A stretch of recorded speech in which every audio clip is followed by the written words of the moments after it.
মুন্সিগঞ্জে শিশু ধর্ষণ মামলায় যুবকের ৫ বছরের কারাদণ্ড ও হত্যা মামলার এক আসামিকে ফাঁসির আদেশ এবং ২ মামলার প্রধান আসামি ইউপি সদস্য মিঠুকে রিমান্ড।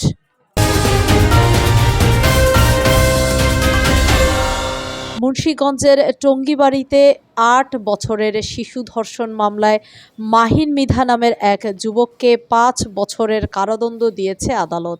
এছাড়াও আসামিকে ১০,০০০ টাকা অর্থদণ্ড ও অনাদায়ে আরও ২ মাসের বিনাশ্রম কারাদণ্ডের নির্দেশ দেওয়া হয়েছে। রবিবার জেলা ও দায়রা জজ আদালতের নারী ও শিশু নির্যাতন দমন ট্রাইব্যুনাল ও শিশু আদালতের বিচারক ফাইজুন্নেসা এ রায় ঘোষণা করেন। দণ্ডিত আসামি মুন্সিগঞ্জ টঙ্গীবাড়ি উপজেলার নরশঙ্কর গ্রামের জুয়েল মৃধার ছেলে। উল্লেখ্য, ২০১৭ সালের ১১ জুলাই ভুক্তভোগীর বাবা বাদী হয়ে টঙ্গীবাড়ি থানায় ধর্ষণের অভিযোগে মামলা দায়ের করেন। মামলায় ৮ জন সাক্ষীর সাক্ষ্য গ্রহণ করা হয়। দীর্ঘ ৭ বছর পর যুক্তিতর্ক শুনানি শেষে এ রায় দেন আদালত। অপরাধী মাহিন মৃধা শিশু থাকায় তাকে ৫ বছরের সশ্রম কারাদণ্ড প্রদান করেছেন আদালত। চার্জশিটে বলা হয়, ভুক্তভোগী ওই কিশোরীকে ২০১৭ সালের ১০ জুলাই বিকেল ৫টার দিকে টঙ্গীবাড়ি উপজেলার নরশঙ্কর এলাকার খেলার একটি মাঠ থেকে জোর করে বাগানের দিকে নিয়ে যায়। পরে শিশুটির হাত পা বেঁধে জোরপূর্বক তাকে ধর্ষণ করে রক্তাক্ত অবস্থায় পাশের একটি ডোবায় ফেলে দেয়। ডোবায় পানি কম থাকায় শিশুটি প্রাণে বেঁচে গেলেও মানসিক ও শারীরিকভাবে অসুস্থ হয়ে পড়েন। অসুস্থ অবস্থায় প্রথমে তাকে টঙ্গীবাড়ি উপজেলা স্বাস্থ্য কমপ্লেক্সে, পরে মুন্সিগঞ্জ জেনারেল হাসপাতাল থেকে চিকিৎসা দেওয়া হয়। বিষয়টি নিশ্চিত করেছেন নারী ও শিশু নির্যাতন আদালতের স্পেশাল পিপি অ্যাডভোকেট লাবলু মোল্লা। তিনি এ রায়ে সন্তুষ্টি প্রকাশ করেছেন।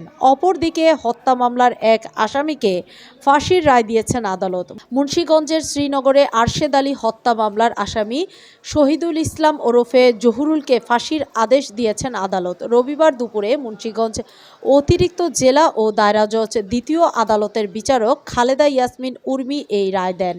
মামলার এজাহারের বিবরণীতে জানা যায়, ২০১২ সালের ৯ জুন সকাল 10:30টার দিকে মুন্সিগঞ্জ শ্রীনগর উপজেলার বাঘরা নয়াবাড়ি এলাকার আরশেদ আলীর বাড়ির পাশে একটি গাছের নিচে বিশ্রাম নিচ্ছিলেন।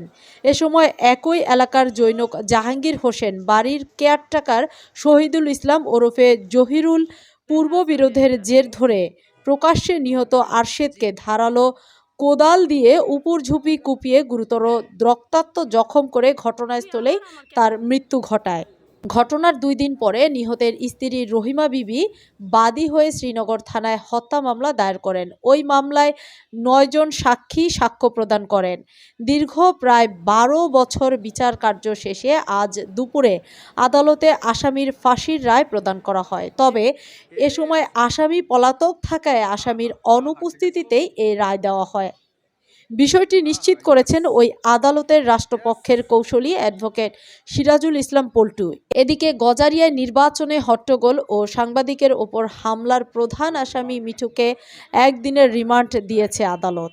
প্রসঙ্গত, গেল ৮ই মে মুন্সিগঞ্জের গজারিয়া উপজেলা নির্বাচনে ভোটকেন্দ্র দখল, পুলিশের ও সাংবাদিকের ওপর হামলার ঘটনা ঘটায় গজারিয়া হোসেন্দি ইউনিয়ন পরিষদের চেয়ারম্যান মনিরুল হক মিঠু। এতে নির্বাচনী পরদিন মিঠুকে প্রধান আসামি করে ২০০ জনের বিরুদ্ধে মামলা দায়ের করেছেন পুলিশ। অপরদিকে সাংবাদিকের ওপর হামলার দায়েও পৃথক মামলা করা হয়েছে। ২ মামলার প্রধান আসামি ইউপি সদস্য মিঠুকে শনিবার রাত ৯টার দিকে ঢাকার শাহজাহানপুরের একটি বাসা থেকে অভিযান চালিয়ে আটক করা হয়।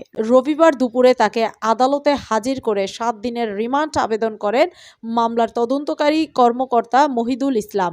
শুনানি শেষে ১ দিনের রিমান্ড আদেশ দেন গজারিয়া আমলি আদালতের বিচারক senior judicial magistrate Rahima Akter. সুপ্রিয় দর্শক, দেশে বিদেশের এমন সব আরও তথ্য পেতে আমাদের ফেসবুক পেজের ফলো বাটনটি চাপতে ভুলবেন না। নিউজটি ভালো লাগলে লাইক, কমেন্ট, শেয়ার করে পাশে থাকুন। ধন্যবাদ।